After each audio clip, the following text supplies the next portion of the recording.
Olá, aqui é o canal Aqui Tem História. Sou o professor Lucas Lopes e sejam bem-vindos de volta para mais um vídeo. Desta vez falando sobre a República Velha, que foi o período da história do nosso país que se estendeu de 1889 a 1930. Os marcos que estipulam o início e o fim desse período são a Proclamação da República e a Revolução de 1930. Esse período é mais conhecido entre os historiadores como Primeira República, por se tratar do primeiro período da República no Brasil. A República Velha iniciou-se em 1889, quando aconteceu a Proclamação da República no dia 15 de novembro. Esse acontecimento iniciou-se pela manhã do dia citado, quando os militares liderados pelo Marechal Deodoro da Fonseca derrubaram o Visconde de Ouro Preto, do gabinete ministerial. Na sequência do dia, José do Patrocínio, vereador do Rio de Janeiro, proclamou a República.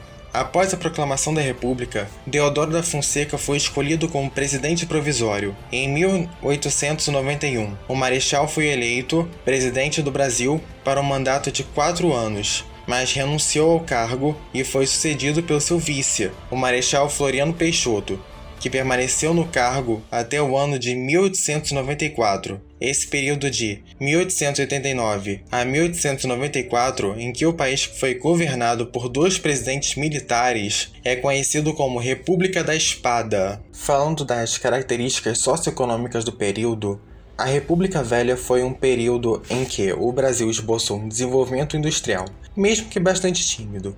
Os reflexos do desenvolvimento industrial do país deram-se de maneira concentrada, destacando-se principalmente a cidade de São Paulo, que teve um grande salto populacional no período. O desenvolvimento industrial e urbano que aconteceu em parte do Brasil levou ao desenvolvimento de um movimento operário, que teve atuação destacada no final da década de 1910. Apesar do desenvolvimento de uma indústria embrionária no país, a nossa economia permaneceu extremamente dependente da exportação de café e assim ficou até a década de 1950. A política dos governadores foi criada durante o governo de Campos Salles e estruturou o funcionamento de toda a política brasileira durante o período da República Velha. Sua atuação foi responsável por consolidar uma aliança entre o executivo e o legislativo ao longo do período. Nessa política, o governo federal dava seu apoio para a oligarquia mais poderosa de cada estado, como forma de reduzir as disputas locais entre diferentes oligarquias. Em troca do apoio, as oligarquias tinham como dever eleger deputados e orientá-los a apoiar as pautas do executivo no legislativo.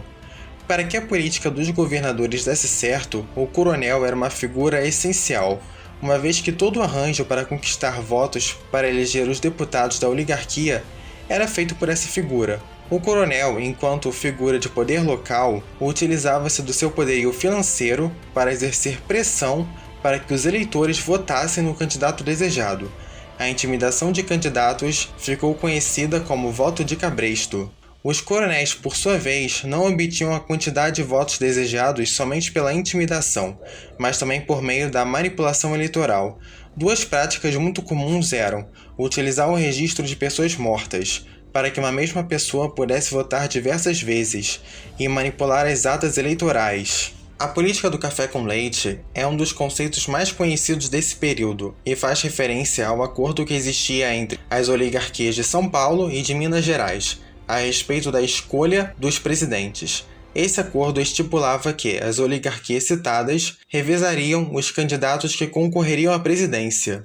Um ponto importante a respeito da política do café com leite é que os historiadores têm apontado limites para o seu uso, uma vez que a atuação dessa prática de revezamento não se estendeu por toda a República Velha, já que representantes de outras oligarquias foram eleitos no curso desse período. A grande marca da República Velha foi o domínio que as oligarquias exerciam no país. As oligarquias eram pequenos grupos. A maioria deles era associada com a agricultura e a pecuária, que detinham grande poderio econômico e político. O controle das oligarquias no Brasil dava-se por meio de práticas conhecidas como mandonismo, coronelismo e clientelismo. Vejamos uma definição simples a respeito de cada um desses conceitos. O primeiro, o mandonismo. É o nome que se dá para o controle exercido por determinadas pessoas sobre outras, por possuírem uma grande posse de terra. No caso da República Velha, os grandes proprietários exerciam influência sobre a população local. O segundo era o coronelismo, prática em que o coronel, grande proprietário de terra, exercia seu domínio sobre as populações locais, de forma a conquistar os votos que eram necessários para atender os interesses da oligarquia estabelecida e do governo federal.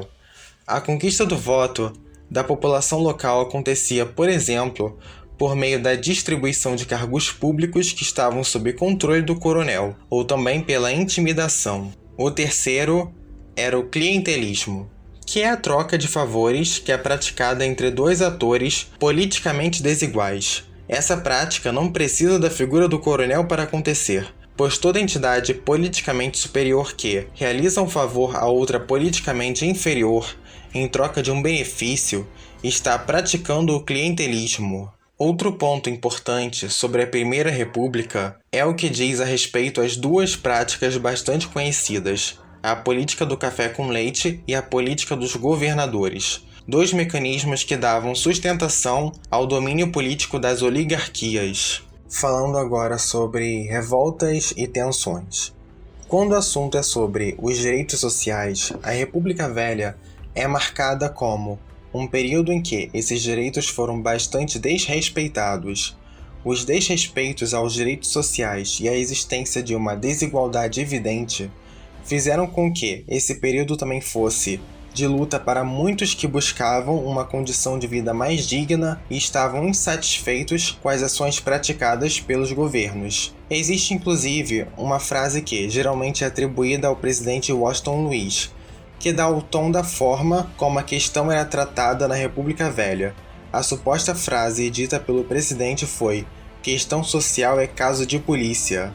As tensões existentes resultaram em diversas revoltas como: primeiro, a Guerra de Canudos, a segunda, a Revolta da Armada, a terceira, a Revolta da Vacina, a quarta, a Revolta da Chibata, a quinta, Guerra do Contestado, a sexta, Revolta do Forte de Copacabana, a sétima, Revolta Paulista de 1924 e a oitava, a Coluna Prestes. E chegando ao fim da República Velha. A política da República Velha entrou em crise, porque a estrutura política que sustentava as oligarquias no poder começou a ruir. A decadência da política da República Velha está relacionada com as disputas pelo poder entre as oligarquias e com o surgimento de movimentos de oposição, que lutavam por impor uma alternativa ao modelo oligárquico. Diretamente, o fim da República Velha está atrelado com a disputa na eleição presidencial de 1930. Nessa disputa, paulistas e mineiros romperam com seu acordo, pois os primeiros não queriam realizar o revezamento, conforme estipulava a política do café com leite. Sendo assim, os paulistas lançaram Júlio Prestes, e os mineiros aliaram-se com outras oligarquias e lançaram Getúlio Vargas como candidato à presidência. Após serem derrotados, a chapa de Vargas, chamada Aliança Liberal, rebelou-se, quando o vice de Vargas, chamado João Pessoa, foi assassinado. O assassinato de João Pessoa não teve relações com a disputa eleitoral daquele ano, mas foi utilizado como justificativa para o levante contra o presidente Washington Luiz. O resultado dessa revolta, conhecida como Revolução de 1930, foi a derrubada do presidente Washington Luiz em outubro de 1930 e o impedimento de que Júlio Prestes assumisse a presidência. No mês seguinte, Getúlio Vargas assumia como presidente provisório do Brasil e iniciava um mandato que se estenderia por 15 anos.